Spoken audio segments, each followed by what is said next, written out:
Omulungi ampuliriza osibye otya oli ku Franklin Media mwebale kubeerako mwenna nyongera okwebazamu mwenna abasubscribing abaliking abakomentinga mukola kyakabi mwebale nnyo ate era wamu nyongera okusabamu mwenna abapya abatweyungako temwerabira ku subscribinga temwerabira kunyiga ku kipeesa ekyo ekya red ate wamu n'akade omukulu Hamza embeera erabika nga emwononeseeko embeera erabika nga emucyankalanyeko olw'ebigambo ebigenda mu maaso okuva we yawasa omukyala Rema ebigambo birabika nti biyitiridde era birabika nti bimulemesezza Rema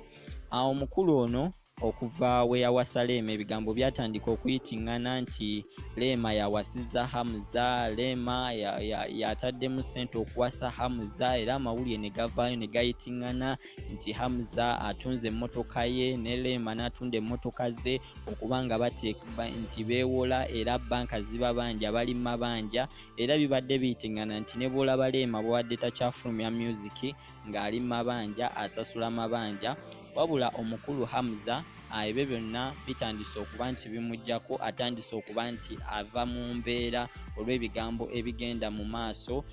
abantu bangi abagamba nti Rema yawasa Hamza olw'okuba nti yali ayagala essanyu olw'okuba nti yali ayagala okufuna omusajja ow'amangu wabula ate bino bikosezza Hamza era nga essaawa zino alabika nti yejjusa ensonga lwaki yawasa Rema oba yejjusa lwaki kati ali mu bufumbo bwa Rema olw'ebigambo ebigenda mu maaso nti tewakyali amuwa respect tewakyali amubalamu magezi tewakyali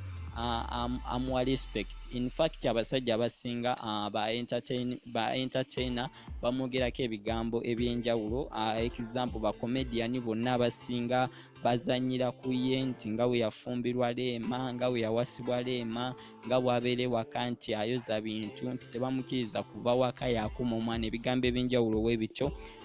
biremesezza omukulu Hamza embeera eyongedde ddala okuba nti emwonoonekera embeera eyongedde ddala okuba nti emufuukira ekizibu okuva we yawasa Rema era nga omukolo ogwo tujjukira bwe gwatambula bigambo byali bingi ku social media nti nga Hamza bw'ayagala okweraga nga Hamza bwe yeeragira ku kenzo biki bigambo byali bingi naye nga byebyo bigenda mu maaso ku mukulu Hamza era ng'embeera gyalimu si nnungi embeera gyalimu yennyamiza emabegako yagenda n'ateekayo posti ku Facebook page ye ng'agamba nti Zuwena ne mutabani we bambala akasaati ke kamu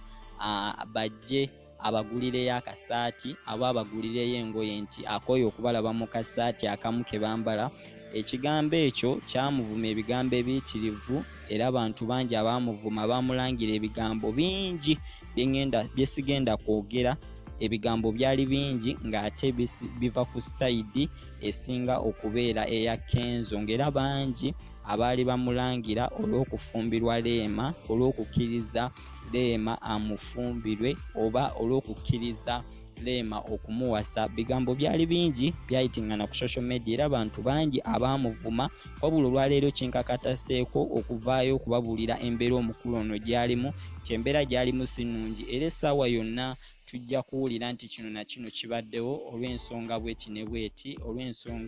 olw'ebigambo ebigenda mu maaso naye kyenyinza okugamba nti omuntu yenna bw'obeera mu relationship ne celebrity bw'ogwa mu mukwano n'omuntu nga serebu ebyo byonna bibaawo okitegeera osanga ebintu bingi ebigambo biba bingi nakwogerako oli akwogerako nakwogerako ekitegeera n'abantu batandika ova ne bagamba balina embuto zo ng'ate tozibafunisanga ng'emabega olugambo olwali lutambula nti omukulu ono ayina omukyala eyamuwasa era ng'ajja muno n'essaawa yonna sebyo byonna bizze bibaawo ku mukulu Hamza era ng'embeera ye si nnungi okutwaliza awamu relationship eno erina oludda gyemunyigira ewatali walungi erina oludda gyemunyigira oludda olukyasinza okubeera olw'obulumi nyongera okugamba gwe wenna ali ku Franklin Media subscribe teweerabira kunyiga kade teweerabira kunyiga kade ako okubanga tomisinga mawulire mapya